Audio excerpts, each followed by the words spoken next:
Hello beautiful humans, this is Alicia from Ethical Wellness Programs and you are listening to the Heal in Motherhood podcast, the show that combines the science of the mind-body connection and trauma research along with spiritual teachings and practical tools to help women heal their lives from the inside out and reclaim their inner goddess while showing up as the person, parent and partner they came here to be.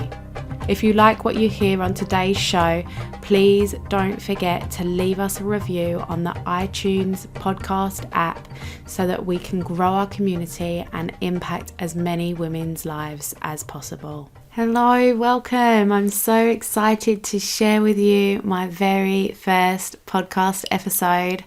I've been waiting a long time to get this together and I'm incredibly grateful to be sharing this with you today. Thank you so much for being here. And today we're going to be exploring what does it mean to heal from the inside out? What is healing? The biggest mistake I see people make when it comes to healing and how to avoid it. Why it's important to heal on the motherhood journey, plus what are some of the signs that you need to heal and how you can get started with your healing journey today. So without further ado, let's get going. So what does it mean to heal from the inside out?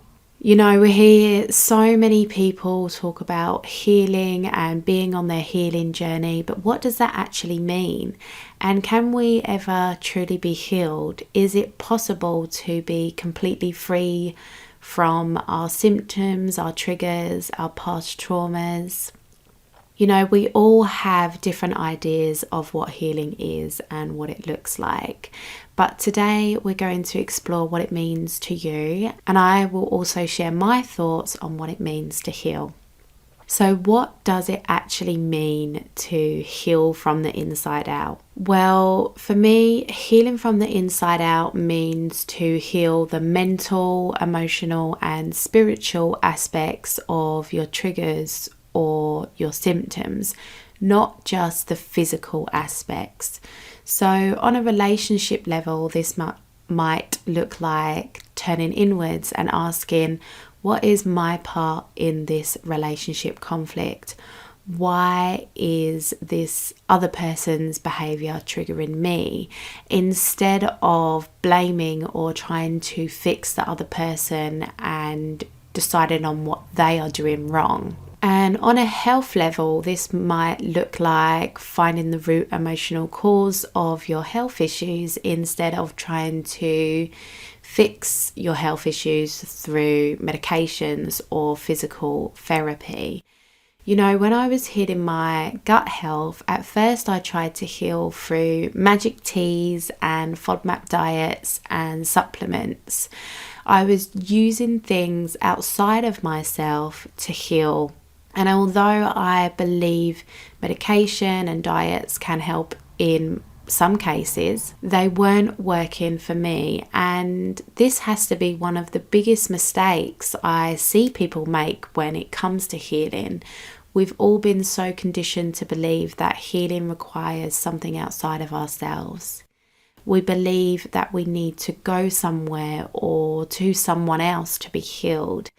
And yes, even though I do think that everyone can benefit from some kind of support or guidance when it comes to their healing journey, no one else can do the work for you, nor do you need to go somewhere like to a yoga class or to a meditation circle to be healed. You know, healing isn't about having the perfect diet or doing all the fancy affirmations or smelling all the essential oils or collecting 1,000 crystals and sticking them in your bra, or only being love and light.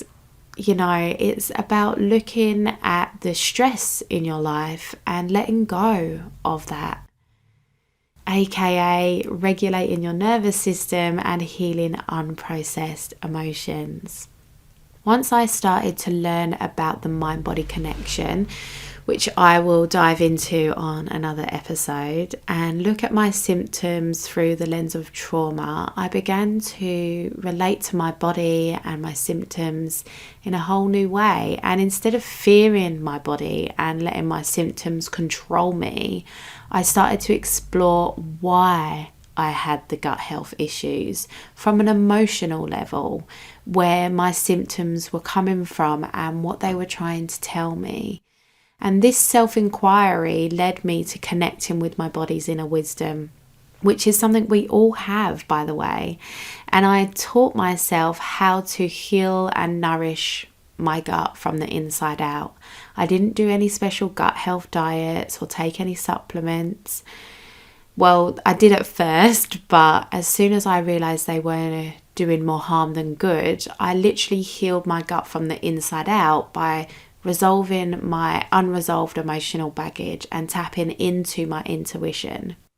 If you want to hear more about this story, then drop me a DM on my socials and I'll share it in another episode. But for now, just know that through doing the deep inner work, I now have a deeper understanding of what my body needs, and I no longer fear my symptoms or avoid eating certain foods because I'm worried that they're going to make me sick or bloated or feel unwell.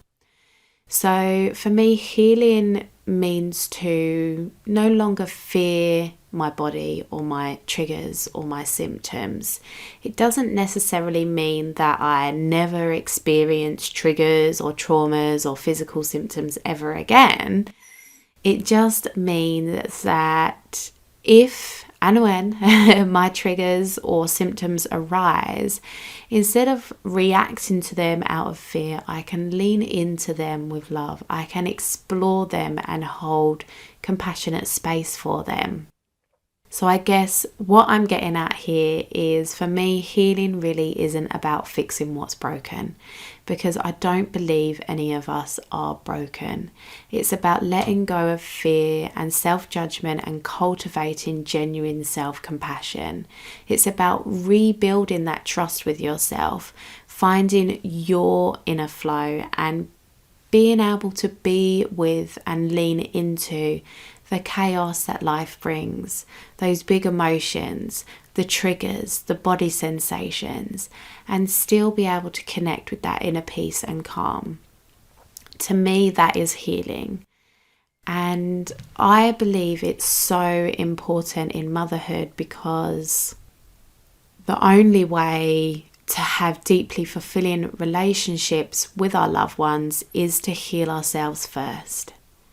What we don't heal ourselves, we will project onto others, and it's normally our loved ones who feel the brunt of our unhealed wounds.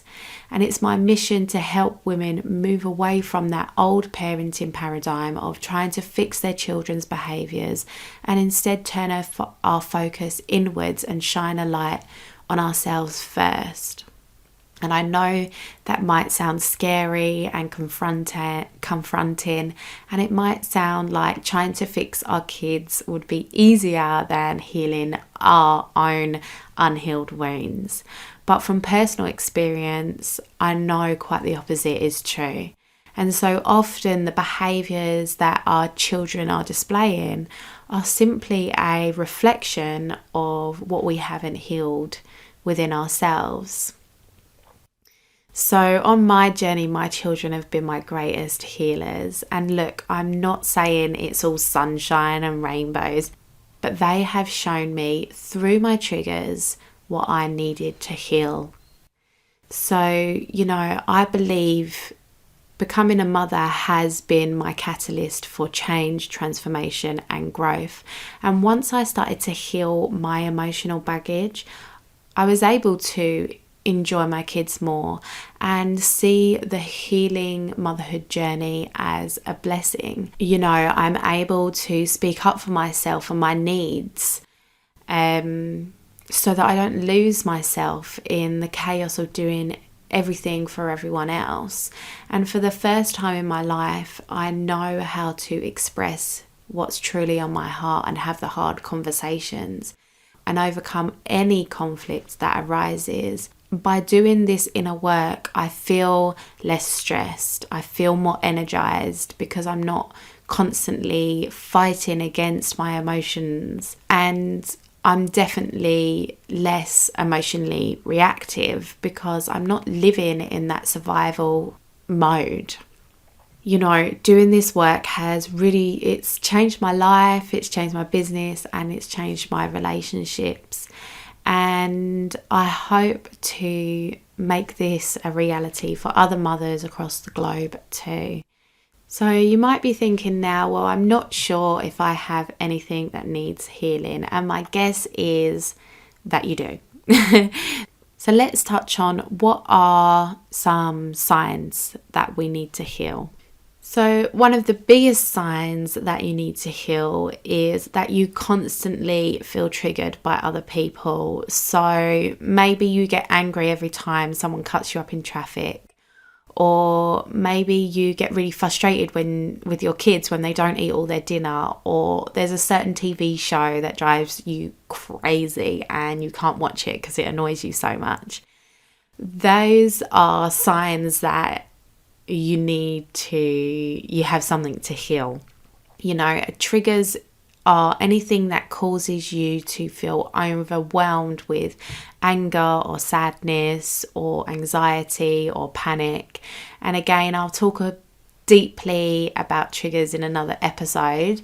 But for now, just know that if someone or something triggers you, it definitely needs healing on some level. And some more signs that you have something to heal are physical symptoms like digestive issues, stubborn weight gain, anxiety, depression, self-sabotage, addiction, intrusive thought patterns, trouble expressing your feelings, negative self-talk.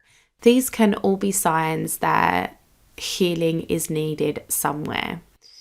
And of course, if you're happy sitting in your discomfort and these triggers and symptoms aren't taking control of your life, then that is amazing, and this podcast probably isn't for you. But if you're struggling with these things and you want to reclaim your inner freedom and stop shouting at yourself and your loved ones, then healing in motherhood will be the path for you. So today we went over what it means to heal from the inside out, the biggest mistake you're making when it comes to healing, what it means to heal, why it's important to heal in motherhood, and some signs that you need to heal. And we're going to finish up with how you can get started right here today. I've posted some self-reflection questions in the show notes that go along with this episode. So grab your journal and start answering the questions and start healing today.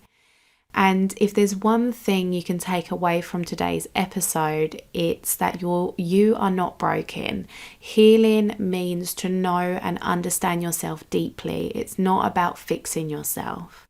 So if you have any questions or feedback about today's episode, please reach out to me on socials. My name is Leisha Arrowsmith on Facebook and on Instagram. And you can also head over to Ethical Wellness on Facebook and connect with me there. If you enjoyed the show today, please head over to the iTunes page, subscribe to the podcast and write us a review so we can grow our community and impact other women's lives. Thank you for being here and sharing your time with me. Namaste.